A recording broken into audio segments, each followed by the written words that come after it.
Welcome to the BleedRedblacks Podcast with your hosts Mike, Colin, Jeanine, and Santino. Produced by Mark and Johnny Z. BleedRedblacks starts now. Hey, welcome to BleedRedblacks Season 3, Episode 11. And then there were 3.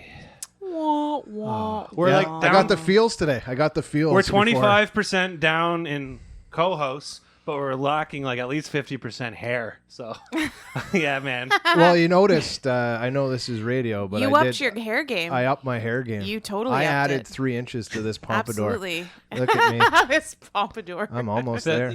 Compared to Sonic the Hedgehog, you got nothing, man. Nothing. Seriously. Miss you, Santino. Hope Brazil's warm. Yeah, joined here by season ticket holder Mike, as always, keeping it real. Welcome back, everybody. And Jeanine. Hey, Miss guys. Reliable, here she is. Miss Reliable. Welcome I'm back going to to Mark's Washington basement. again. Yeah, we're back and everything's back to normal. It was really fun at Santino's last weekend for sure, and his parents are awesome. And oh, wait a minute, Jeanine, do you have that cinnamon bun for Mark that you say? What he said cinnamon that bun? we- I don't know what you're talking about. Oh, I have no idea. Mark, okay. Well, That to be thing honest, went down. Is there a therapeutic You know what, guys? cinnamon bun? like between the three of us, Mark, just turn around for a second. Johnny did a pretty good job last week. Like, do we really need to put up with this shit? You know? He sweated it out like any young man Yeah. would. He felt Mark's the pressure. usually sweating too, but not from the Not for stress the of the same show. reasons. Hey, it's always hot in the basement in South Keys, obviously. So, quickly, the Labor Day Classic games were awesome. It was a wicked weekend of football.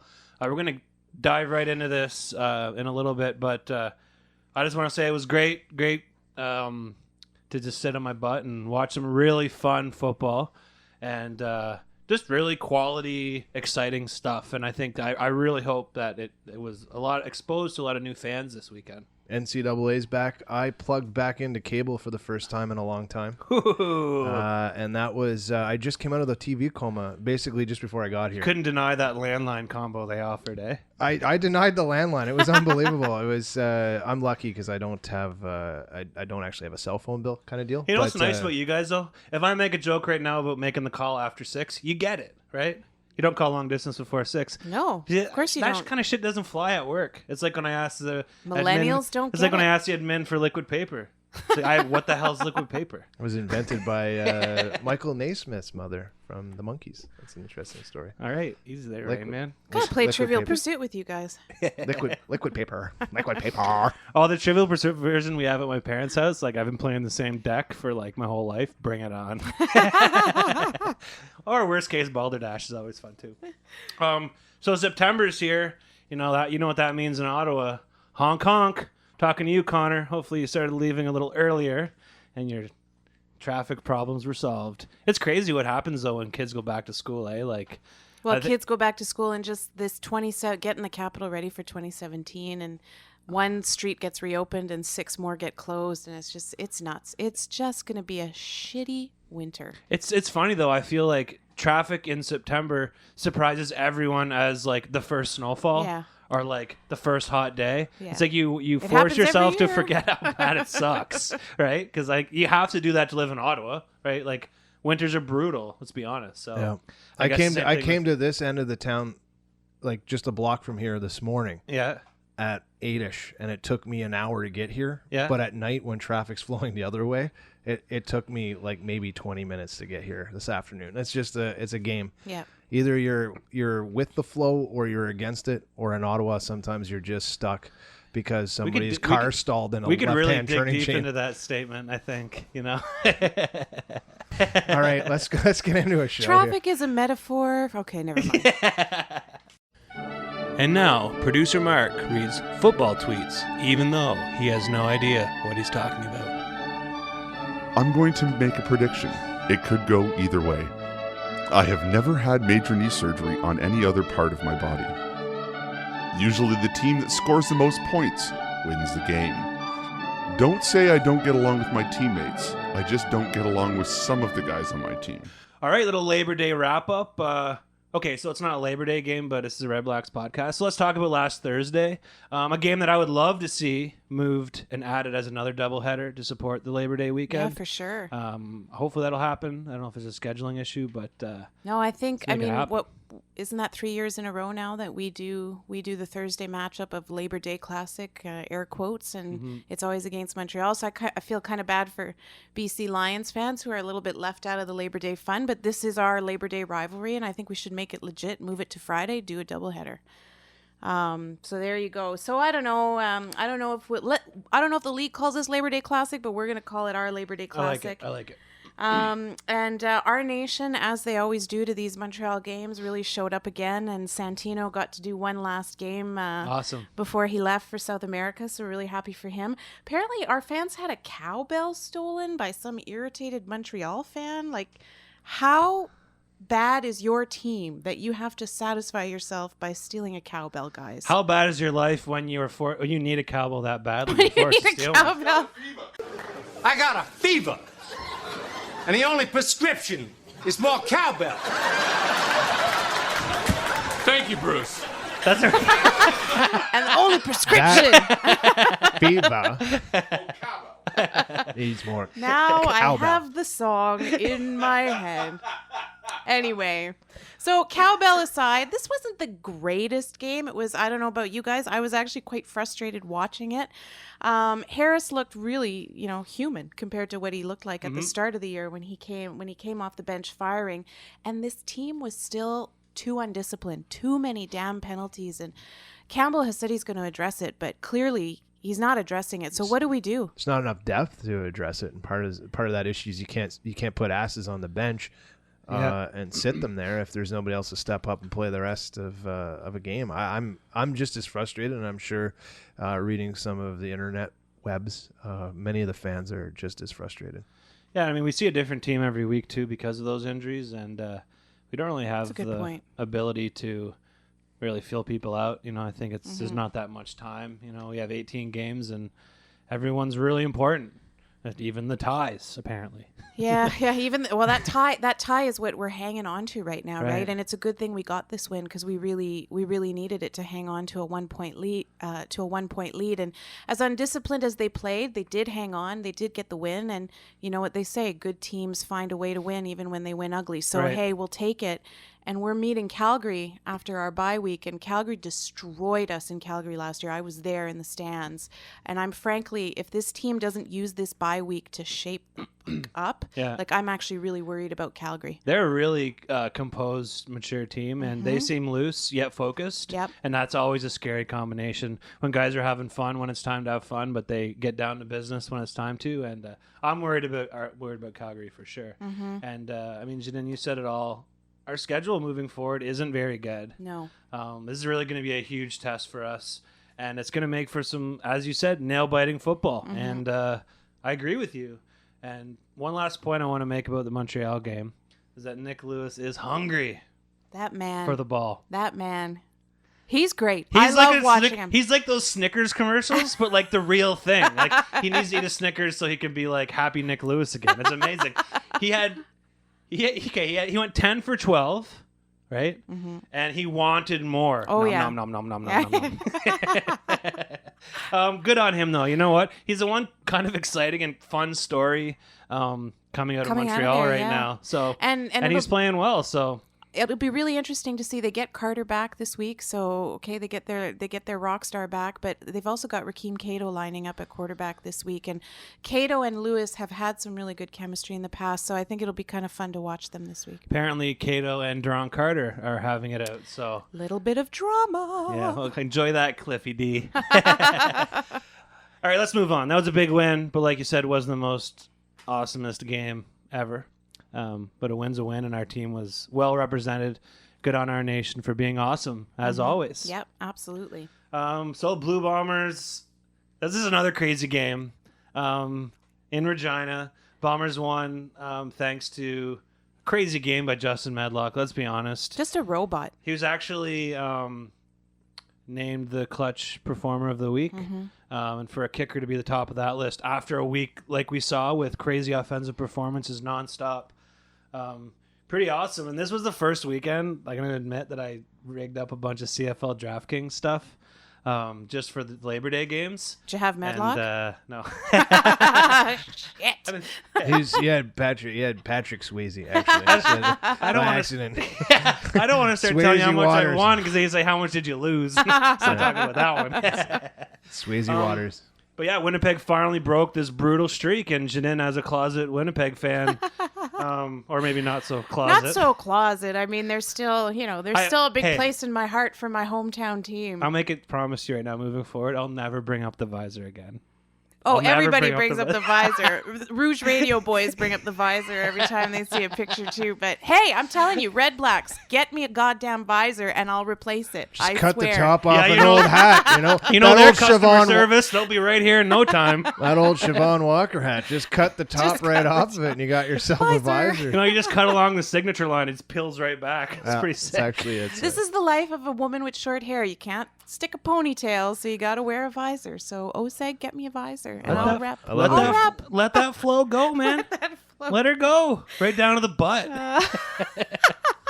So back to the Labor Day Classic. So Medlock was awesome. He was That's- awesome, yeah. except for he made one mistake, which ended up tying the game, and that was when he punted his cover team. Yeah. And Kendall Lawrence, who's done sweet F all year long, finally, 85-yard touchdown, started celebrating like an ass in the end zone, still celebrating like an ass on the sideline, and he completely missed Krapinja missing the extra point. So that, if you're going to celebrate like that, you still got a game you got to try to win, so calm down. And what an up and down season for that kicker. I mean, he makes Yeah. that clutch kick to beat us. Yeah. His hometown team, like local kid. And then to have an issue like that, it just the mental game of a kicker. It's brutal. I'm sure.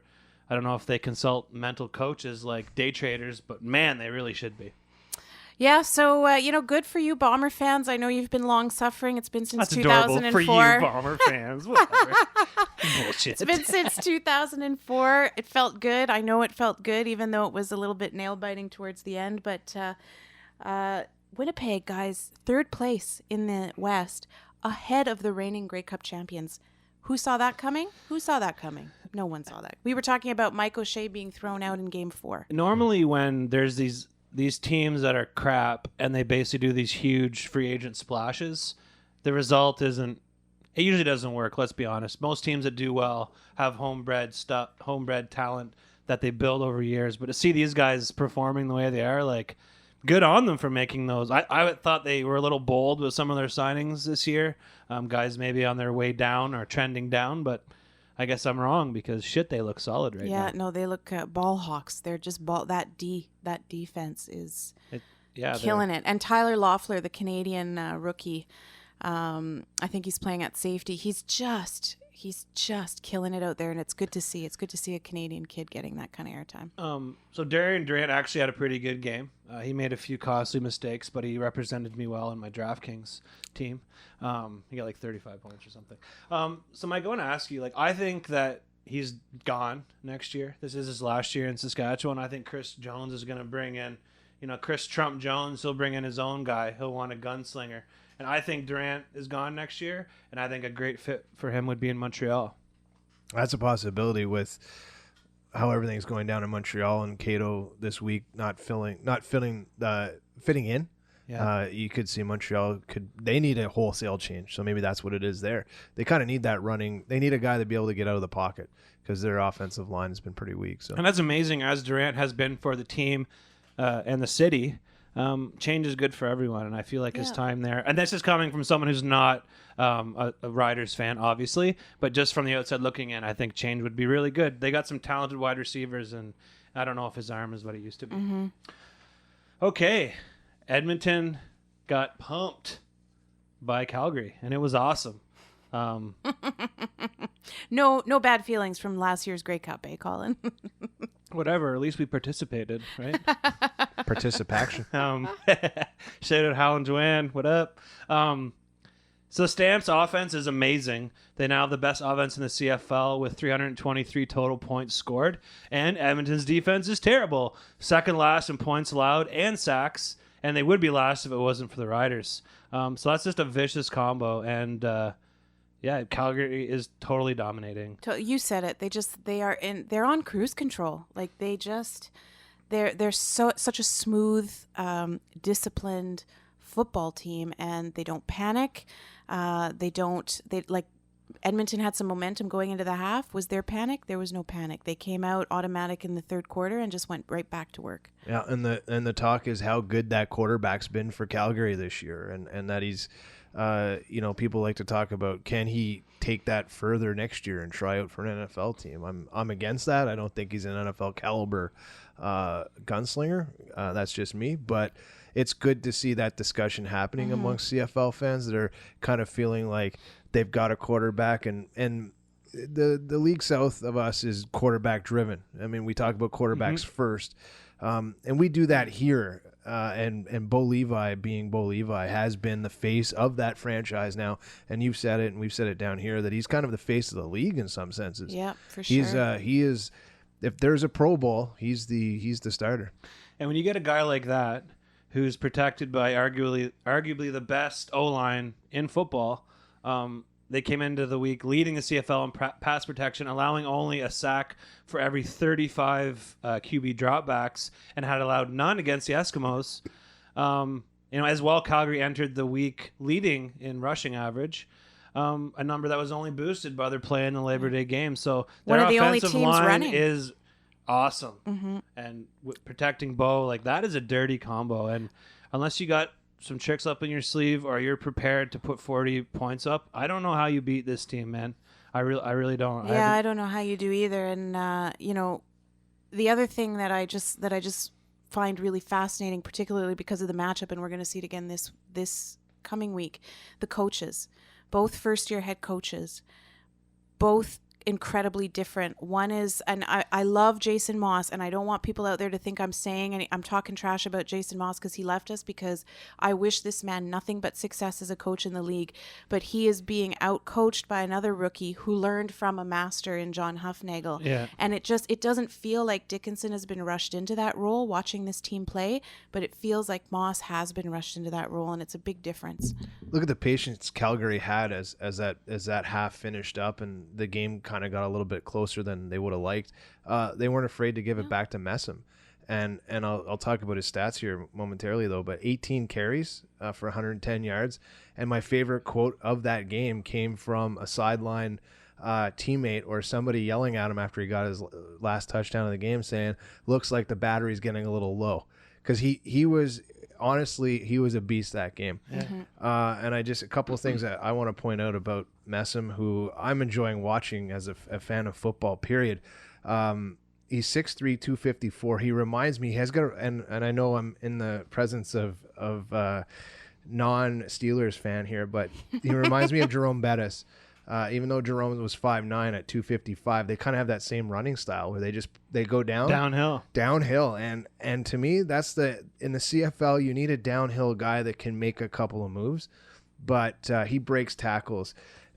He's so damn big. It's unbelievable. His rush this year already, he's already got 7 touchdowns, and he's run for 652 yards. His receiving's up there with 324 yards and a touchdown.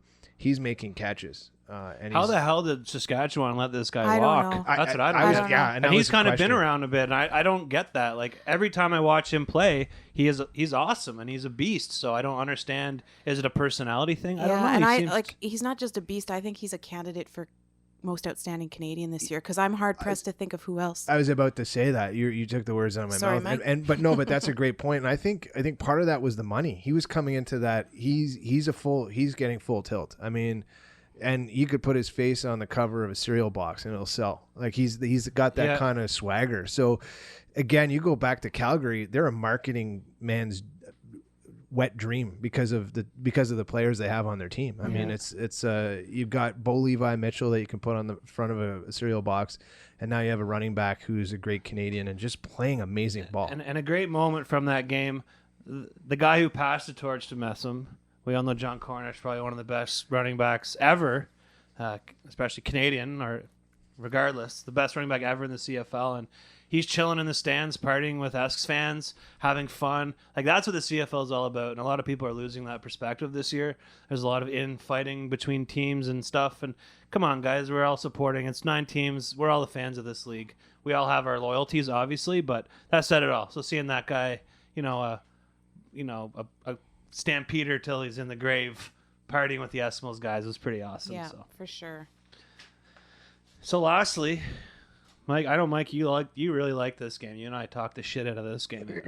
Our pre-game coffee. I think our pre-production meeting has crushed this podcast. It was really good, now. right? It was good. It was really good. It was good. Think we can get the security footage from McDonald's? We could. Then you'll see me spilling what did you that do at pumpkin spot. McDonald's that requires security?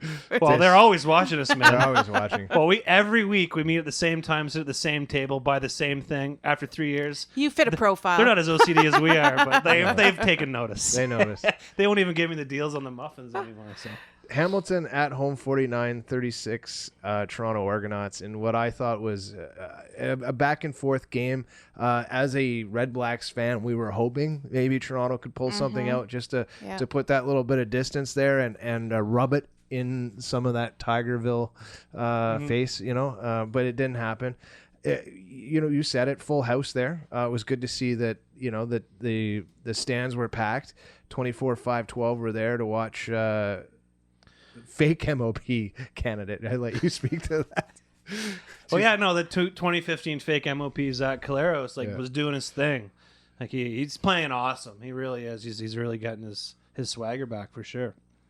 So I know, Mike, you and I definitely agreed with this. Best game of the weekend. Great sure. comeback. And, this is going to be a great segue into our next segment. And, Mike, you weren't very happy with how the game ended. We'll get into a little more details later. But for those people who didn't watch the game, maybe you can just break down kind of how the game had kind of a bizarre ending. Well, yeah, there's moments in a game, and actually I was going to save that for our next segment. But yeah, just when we're going to talk about challenges later on, you got to remember a game like this, there was a 3-point difference with 7 minutes left, and there was just a call that I'll talk about in the next segment that you said doesn't change the product, but apparently those pre-production meetings aren't as productive as I thought they were. but changes the outcome of a game near the end. But at the end, one thing I wanted to point out was just how awesome Ricky Ray's been in 7 games back. I mean, he's no slouch at the end of the day.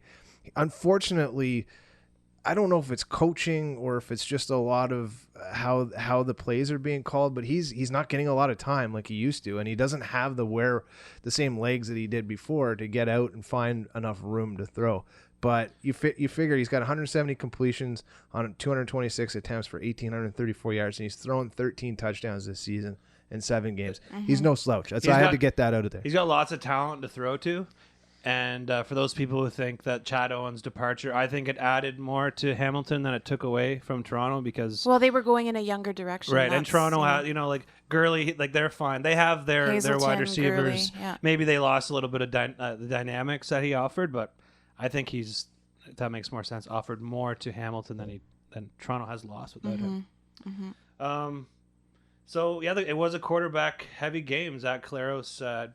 360 yards, 4 TDs. Ricky Ray, as Mike said, had a great game, and let's get right into the next segment, I guess, and we're gonna talk about I don't know what you want to call it. I mean, I guess we got to talk about reffing and fan grievances again. We didn't want to have to do this, but it's kind of running the narrative, unfortunately, this year. So let's give our take. Let's do it.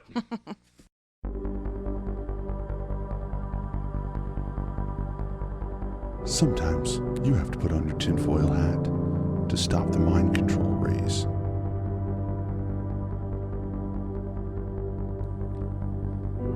You have to think outside the box to understand some of those calls.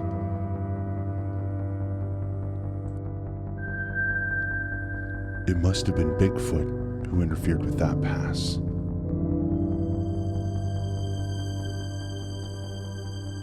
I'm not saying that Grey Cup was an inside job, but who wants to work outside in a Winnipeg winter? They're all wearing watermelons on their heads in Regina, and I'm not sure why. Jimmy Hoffa, he's alive. He updates the statistics on the CFL website. The Conspiracy Football League.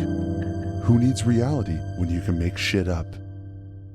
So we have to do this again. We had some fun last week talking about it, and we had some good feedback. So I think people are enjoying these kind of open forums.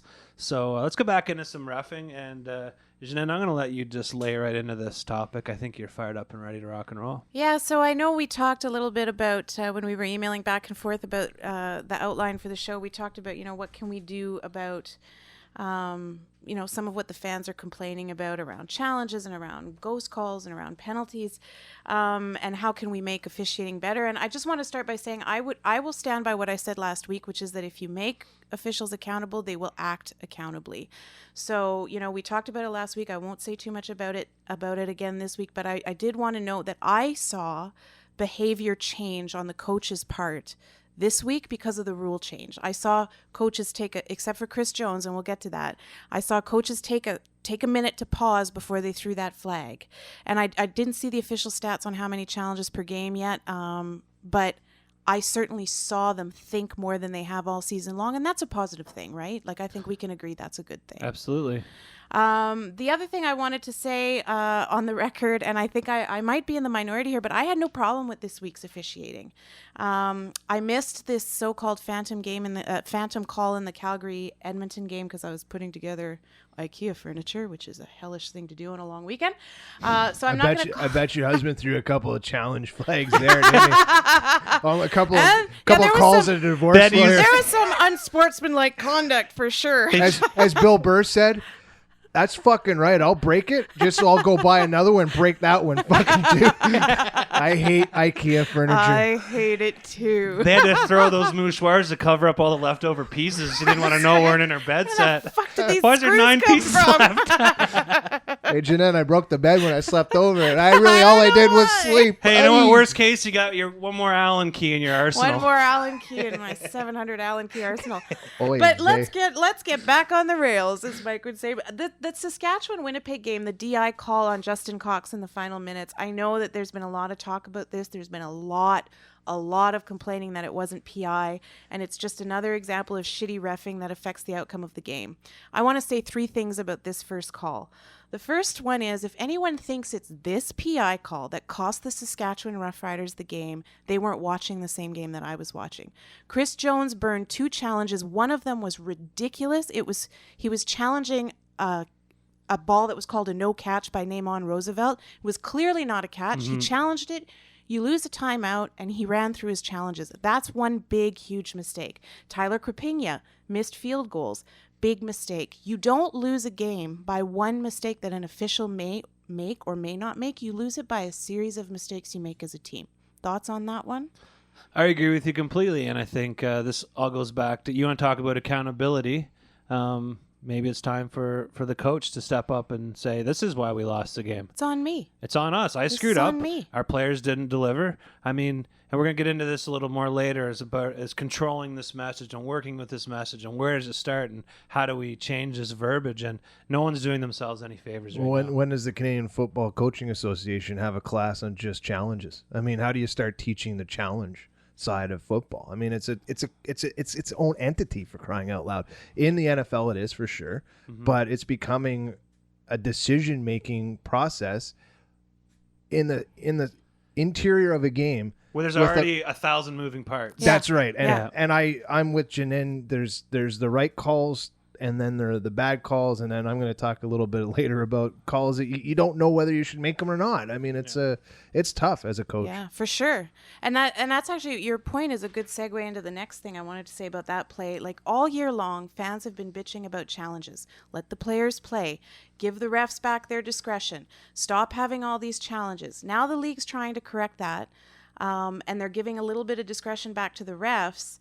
And now you take away the coach's right to challenge when they run out of them, which happened to Chris Jones. And what are fans doing? They're fucking bitching again. Yeah. And it's driving me crazy. Which do you want? Slow down the pace of the game or not? Like, you got to decide, fans. Yeah. You got to decide. And that part is really driving me crazy because that's just hypocrisy. I think a lot of the people complaining might not have the depth in decision-making processes that they need, and they don't really think of it that way. Or they're homers. Honest. They're like which- straight up homers. Yeah. It becomes a homer game. If you're looking at this game with rose-colored glasses, like, you're gonna see it against your team all the time, and you're gonna feel like the pressure is on your team to make the right challenge calls, or they're not getting the right calls for or against them, whatever the case may be. But this is a problem that you have to start talking about solutions if you're the CFL, and that's what we're gonna kind of try and get to tonight. for sure. And you know what teams don't care right now, and you know what teams aren't complaining? The Stampeders. Because You know they what? don't have to complain. They play such damn good football. Well, that's the answer. Go play better football. Yeah. Fuck. Run the ball up the middle. You know, how many it PIs to do you get Messam. if Messam is running the ball straight up the middle? Right? I have no idea. Like, if somebody challenged a pass interference and Messam has a 15-yard gain on A run? just a straight halfback dive, you know what I'm saying? Just straight at the middle. Then we got a problem That's in the Madden CFL. 101. That's a Madden new 101. rule. That's a new rule. Just flip that sweep every time. You know what I'm saying? That's you people. Take you- them out wide and straight arm. You Stiff arm, stiff arm, stiff arm. 2007 Madden people, you know what I'm talking about. And the last thing I just wanted to say about this one play is you don't have to like the way the rules are written. You don't. I don't like a lot of the rules. But the rules are written in a certain way. And a lot of people have said it was just hand fighting. It was straight up good defensive play. Maybe that's what straight up good defensive play should be. But if you look at that replay, and I've watched it like 37 times, right at the end, Cox hooks Dressler's arm. And it might have been a little tiny hook, but it was a hook, and that makes it PI. Now, if refs didn't have to worry that every single call they make on the field was going to be challenged, maybe they would let something like that fly. But because we have a challenge system now, refs might be throwing a PI flag on a play like that they wouldn't have thrown 5 years ago when this wasn't challengeable. We all have deliverables at work, and we all know what it's like when your superiors or your peers show faith and confidence in your deliverable. Could you imagine if every single one you do, people unearth it and look for mistakes? That would be the worst. I wouldn't go to work. Yeah, that would be terrible. Like when you take pride in your work, and whether you think these guys are doing a good job or not, they're only there because they love it and because they care. They're not doing it for fame. They're not doing it like Andre Peru isn't going to be on the red carpet at the VMAs, let's be honest. Dude does it because he loves it. And he loves the game and he's trying his best. And I'm not saying you have to like take it easy on them, but just think about it from their perspective. And like, it's brutal, man, trying to do their job properly. Yeah, speaking of sending a few PDFs back, right? Like, we had a 36-39 game for Hamilton with 7:19 left on Monday. And Ricky Ray threw a pass at 7:19 to Spencer that was deemed incomplete. When I saw the throw live, it was a catch. Now, what happens in that moment is Milanovic had to make a decision right then and there with 7:19 left. He'd already burned a challenge, so he's got one left in the tank. What's he going to do? He looked at that briefly to make a call, and he didn't. For whatever reason, he didn't. Even though live it looked like a catch, it's not a challenge at that point. In this case, I lost it a little bit because that was a play that should have been called a catch. It was visibly a catch. However, the referee couldn't see it. Sorry, the back judge couldn't see it. And we're going to get into back judge, field judge, and side judge. But you're not challenging that play. You're questioning the ability of the referees to make easy calls like a catch. And A fundamental call. Well, and that happened in the Montreal game too, Ellingson had a straight up catch and they whistled it down right I didn't know away. Ellingson still did that. I didn't know he still caught balls. But what happened right He's after too that? busy making stupid ass videos for CFL Snap and back of pickup trucks with your buds. How many Timbits Really can you awesome. catch, bud? So with 7:19 left, Ricky Ray goes out and throws an INT immediately after that. And I want to take on that for a moment. Ricky Ray goes back into the huddle. They get back into the play. Spencer comes back and says, that's a catch. Why are we not challenging it? The talk isn't, let's get the next play off. They're like, why isn't the coach challenging it? So it becomes that moment right there, that 1,000 moving parts happens. Instant chaos. It's instant chaos in the huddle and instant INT throwing, and it changed. The look on Milanovic's face after that was priceless because he looked like he had just been shot. How do you come back from that? After that, it was over. The game's over. The product changed. There's a moment where the product changed because that call has to be made right the first time. Because there's no more fundamental than a pass in the CFL. And that's you and I had this discussion earlier, is if the resultant of this poor reffing is just upset fans because the result may not be what they think it is, that's okay. But when it's actually affecting the quality of the product on the field, that's where it starts to get a little troublesome. So I just wanted to throw a question out then. Do you get rid of the challenge? Because the problem in the example... I don't think we can. I think we've... 4 short years ago, we didn't have the challenge on PI, and then the 6 other... I'm just thinking the optics of the league saying we're going to try this, we're going to be innovators, and for an innovator to give up 3 years in is awful. Like, to me, you need to give something a chance to work before it's going to work. And when you're tweaking, we don't even know... Like, we haven't even got there yet. Like, how do you give up until you find that magic formula? I don't know. I just feel like, give it 10 years. I don't know. I just feel like we're still learning, and they're still learning too. We don't I think the coaches don't even know all the rules either. Half of it, right? So a quick education on this: back judge, field judge, side judge. So a field judge works downfield behind the secondary, on the same sideline as the line judge, and they make decisions near the sideline on that side of the field, judging the following: running backs, receivers, and defenders. He rules on pass interference, illegal blocks downfield, and incomplete passes. He's also responsible for counting defensive players, and sometimes has to be the official's timekeeper. That's only happens if that the shot clock isn't working, like it often isn't in Ottawa. Yeah. So they actually just got a big the sands of time. They just turned it over there. Yeah. The back judge also helps rule. It's like you're playing Pictionary. He also helps rule on field goal attempts, but that doesn't matter here. The side judge works the same downfield behind the defensive secondary on the same sideline as the head linesman. Like the field judge, he does all the same. He judges the action of nearby running backs, etc. He rules on pass interference, illegal blocks downfield, etc. During field goal attempts, he's the second umpire. Now we have the back judge. He stands deep behind the defensive secondary in the middle of the field, judging, again, running backs, receivers, tight ends, and nearby defenders. He'll rule on all the same things: illegal blocks downfield and incomplete passes, etc. So my question to the CFL is this, and we're going to talk about monetary optics in a moment, and the value of these gentlemen, and hopefully one day ladies, that are calling the game of the CFL.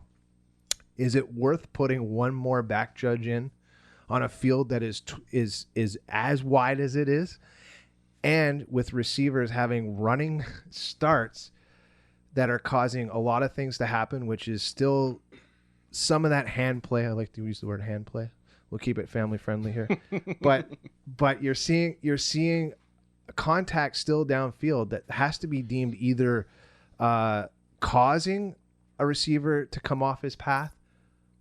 And that's where we're getting these phantom calls, because they'll look for all these penalties that are 20 yards away from a referee that's not even seeing that play. Do we need one more back judge to make these small, minute decisions without having to go up to the booth all the time? And what's the cost of that? Let's talk about the optics of money and monetary value. Can I just throw one other question in there, Mike, at the same time? Or if you don't add the back judge, do you add some kind of, like, we've got the eye in the sky right now, but it's only looking at a very few things. Do we add some kind of booth challenge? That's another, which would also probably have a monetary impact, but I'll just throw that one out there too. So to add on to that, so basically he would act like a crew chief in baseball, and even though he's not on the field, he could overrule anybody. Yeah. And that's a lot of power. There's never more than 4 games. You only have to pick four people who can handle that responsibility, and those 4 people have to exist in this country who everyone would trust to make that executive decision. I don't know who those are, but I feel like it may be easier to find those 4 people than to find 4 more referees on the field. As it is now, I feel like our referees are diluted a little bit.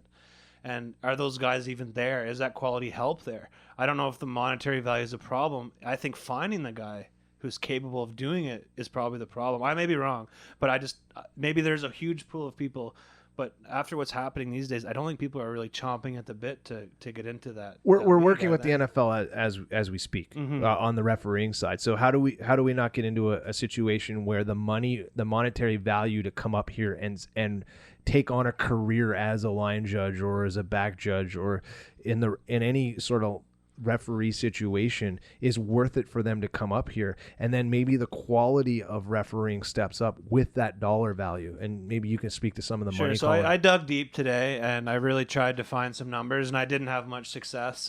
Anyone that follows this league knows that there's not a lot of transparency when it comes to dollars and cents, and it's gotten a lot better since the last players, the CBA. But anyway, so to bring a young man or woman from the States up here, mentor them, and have them ref. So here's why that would be tricky. So as of 2014, the average U.S. college ref make $3,000 a game U.S. And projected over a season, there's so many games. These guys can actually support themselves with this. And the one example I gave to you, Mike, an NCAA ref who in basketball, because of the games, like they can make over $150K a year. So it's very lucrative and very advantageous for a young man to go down that, or a woman to go down that route. Now, the last time I got information on the CFL referees, this is as of 2006. So let's take these numbers with a grain of salt. But as of 2006, CFL officials made $550 to $850 a game. So times 18, approximately 10 to 15K a season. So that's 2006 numbers. Let's make these 2016 numbers and let's make that 1,500 a game. That might even be a little high. That may be a little high. So even with those numbers, you're only going to make half as much money, and your ability to earn more is reduced by the fact that there's only 9 teams in this league. So I think it's a really tough challenge. Yeah, and again, I'm looking for solutions. I'm asking the CFL to come up with another way to add to and I'm sorry using the word manpower, but add to the refereeing power on the field for each and every game, and giving them a way to communicate, because I don't see that as I watched a ton of NCAA football this weekend, and there's not a lot, but there's enough of that huddle that gets together really quick and they make a decision. Same as baseball, right? Mm-hmm. That happens every once in a while. They got to get together and make the right call. And you see that in NCAA because there's a culture of coaching the referees to work as a team and make sure that everybody had the right call. So I go back to that pass to Spencer. Somebody on that field saw that was a catch. Yeah, they had to, but there was no communication because there's the decision. And the play starts. The next play begins without a discussion. So amongst the referees. So one thing that you and I talked about was how are we going to change this message? Because everything you're reading is so ref heavy right now that if you're a new fan of the CFL, I don't know how desirable this stuff is really to read. If you're an existing fan of the CFL, I'm tired of it. If you're an old school guy, you probably say, well, fuck, before replay came in, this was not a problem. So I guess in the U.S. we see media outlets, and I'm just throwing this out there. I'm definitely not pro this at all. We see the U.S. control their people's views of politics based on their media. Okay, so since the CFL is pretty much in bed with all of their outlets, do you think there's any way the league at this point can kind of spin it away from this, whether it's more features or more? I know you talked about them, like in game, they definitely try to avoid the topic. Yeah. But is there a way where we can spin this with the control of the media that, I mean, like you said, this is TSN's league. Like, how do we do that? Or how do we change that verbiage? I'll bring it one step further, and I'll ask Jeanine if you get this. It's the emblem, the CFL shield, so to speak.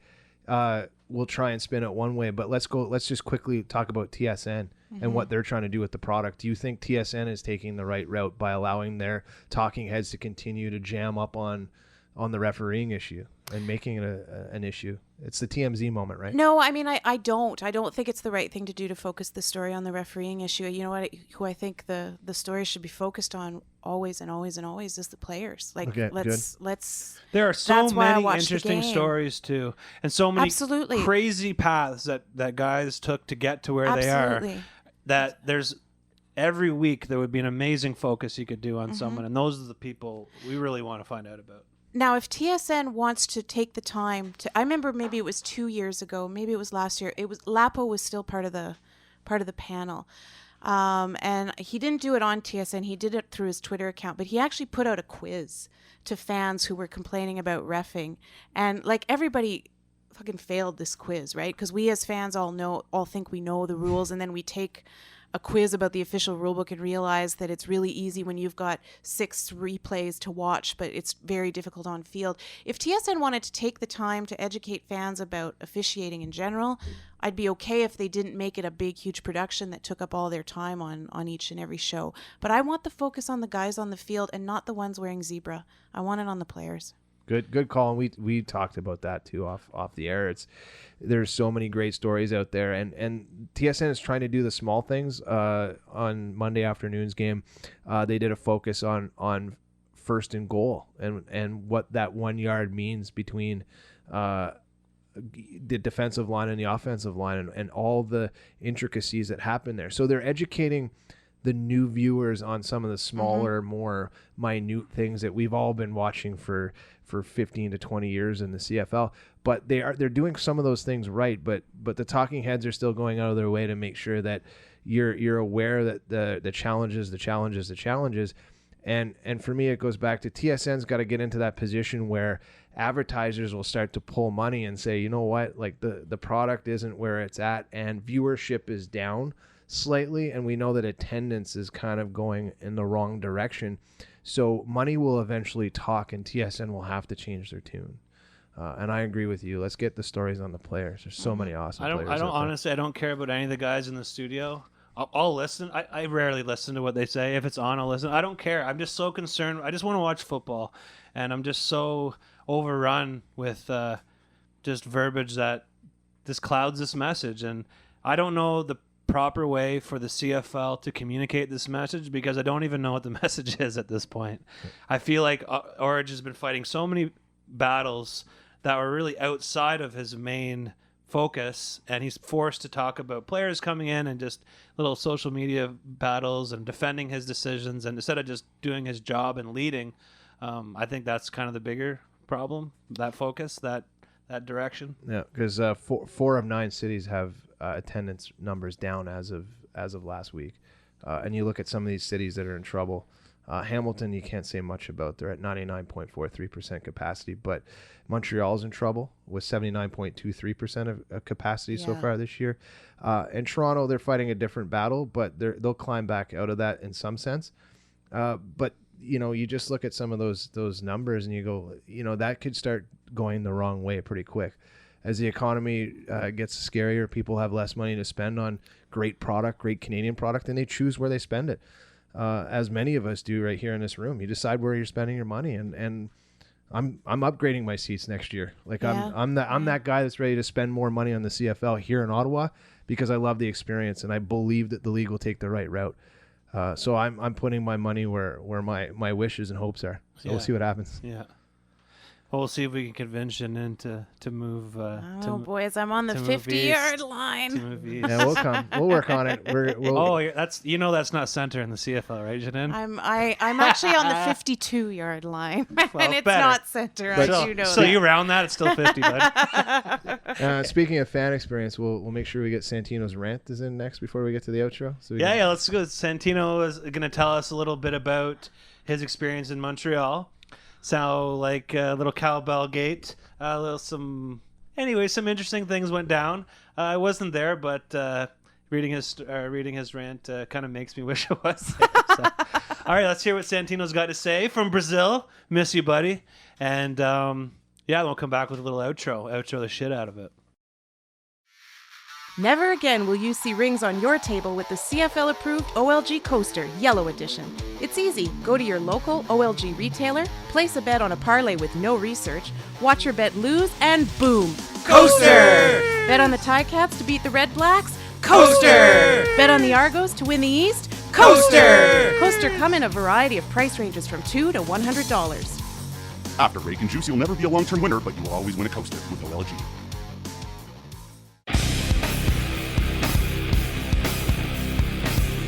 Welcome to the Red Black Renegade Rant with Santino Filoso. Last Thursday, our nation invaded Montreal and was rewarded by getting to watch live as their team earned another important road win. But it wasn't all roses for those members of our nation who made the trek to Percival Molson Memorial Stadium. In fact, if anything, our nation's roadies showed that the Alouettes organization as a whole has some serious work to do. And no, I'm not talking about the Montreal fan who grabbed a cowbell out of an Ottawa fan's hand and threw it at the Red Blacks bench in the first quarter. And I'm also not talking about the drunk Montreal fan who nearly caused a brawl by deciding to leave his perch at the top of the section and come down to the bottom where Ottawa fans were to cuss out and threaten someone for waving a flag after Ernest Jackson's go-ahead touchdown. Those guys were absolutely jackasses, but you can find people like that at every stadium in every city. No. What I'm pissed off at the Alouettes organization for is the fact that getting into the stadium took 45 minutes due to massive lines. As someone who was personally lined up outside the gate around 7 p.m. but didn't get into the stadium itself until halfway through the first quarter, as it was a 7:45 kickoff, I have to ask, isn't there a better way? Surely the entering process can be streamlined. And it's not as if they were using metal detectors or doing full body pat downs, so I have to ask, what the hell takes so long to scan a ticket? Furthermore, once the group of people I was with arrived at the ticket scanners, we were pulled aside and told that under no conditions were we allowed to bring flags into the stadium. Never mind the fact that the exact same 4-foot long flexible PVC poles were brought onto the first Our Nation invasion with no hassle, or that they're used in Ottawa weekly without any hassle, or that I brought it to Toronto and still had no issue with it. Montreal security refused to allow any Ottawa flags in, despite the fact that Montreal fans were walking through at the exact same time with their flags. In the end, each person had to register their name and leave their flags with security, though a couple resourceful people managed to sneak flags in anyways. But, to make matters worse, upon returning to the security desk to collect our flags after the game, members of our nation were speechless to discover that not only were their flags gone, but that the people in the security booth had no idea where they could be. Not only were they unhelpful, but it truly seemed like they didn't care and just wanted to get home and not deal with the issue. So shame on the Alouettes organization for A, apparently banning flags in their stadium, despite those same flags being acceptable everywhere else, or B, discriminating against flags from opposing fans, and C, not being able to keep track of the things they confiscate. Taking the flags were bad enough, but losing them, simply unacceptable. Thankfully for our nation, there was a happy ending, as it turns out that each of the 10 or so flags confiscated were given to a single Red Blacks fan, which led to all the confusion. Get your shit together, Montreal. Are you sick and tired of being heckled for selling hot dogs outside TD Place with no permit? Hey, you got a permit for that, bud? Or your worries are over with the new 123 hot dog permit kit from 613 Sneaky Sausage. Send us your money, we send you a permit. It's as easy as doing a backflip after a punt. This permit also works for oysters, corn on the cob, stinky tofu, and lemonade stands. Get yours before it's too late. This has been a paid advertisement by the BRB Group. BRB does not endorse or suggest this product, but if you send us $50, we will print you anything you want. All right, well, this is fun.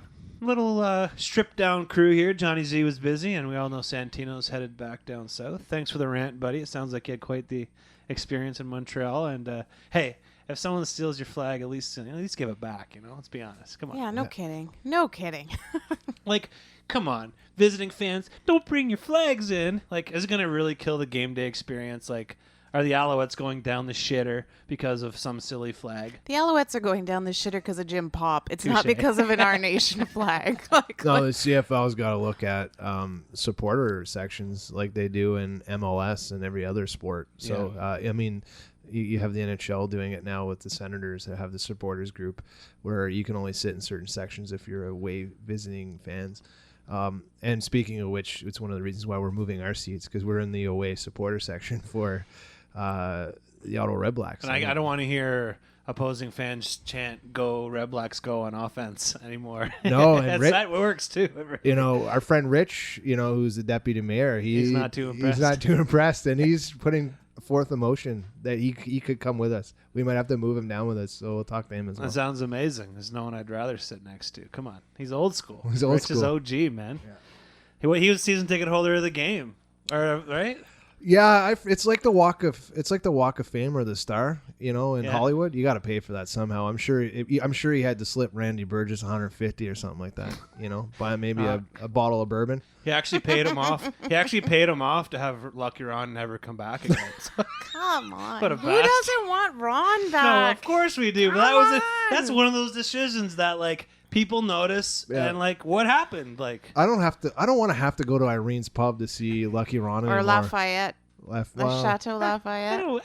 Depends. If I'm looking we for need a QB club at the Laugh, hosted by Lucky Ron. Hey man, I was at the Laugh when he got married. They got married after his show at the Laugh. Nice. This girl was there. Were you in the wedding party? No, I was a hardcore Lucky Ron fan.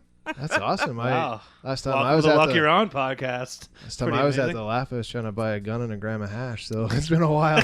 Did you say gum? Yeah. From Lucky Ron? From Lucky Ron.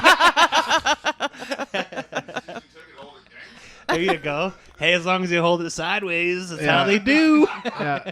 Nothing like buying an old 38 special at the Chateau Lafayette for protection. You know what I'm saying? I didn't know. How do the caps fit in this thing? That's what I want to know. Amazing. NFL starts tomorrow. So for those of you who love fantasy football. Anybody got a suicide pick ready? You ready? What are you thinking? Casey? They don't have to be until Sunday at 1. I'm nervous. Yeah.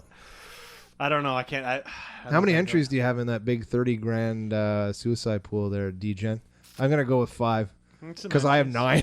I'm just kidding. The $100 ones? No. Oh, the $25 ones. If any of you guys want to get in on this pool, it's a survivor pool put on by Cadillac Fairview, the company that owns all the malls. Huge pool, thousands and thousands of people. Shoot us an email. We'll send you the link. It's open to anyone. It's a survivor pool. It's awesome. There's a $25 and a $100, and the prize pools last year was about $25K for the $25 one and $13 or $14K for the $100. So it's pretty fun. It's good times, and we'd love to get you involved. Unlike CFL Pick'em, which kind of sucks, but I'm trying. We're all streaking. I forgot to put in my. You're still streaking, though. Actually, no, you're still beating me. So let's go streaking, everybody. We're going streaking. Bring your green hat. We're gonna go through the arboretum. Let's go. Oh, once it touches your lips. Anyways, thanks for helping us out again, producer Mark. You the man. We don't know if we're going to have a show next week or not. Should we? You want to just flip a coin right now? Flip a coin. All right. I don't have a coin. It's Do you have just a coin? you two dogs. All right, I got a coin. So heads, we don't do a show, and tails, we don't do a show. Fucking Lucky Ron, no show next week. I'm going to see Lucky Ron. All right, boys, see you in 2 weeks. Thank you for stopping by on this week's episode of the Bleed Red Blacks podcast. Follow us on Instagram and Twitter at BleedRedblacks or like us on Facebook at facebook.com/Bleed Red Blacks podcast.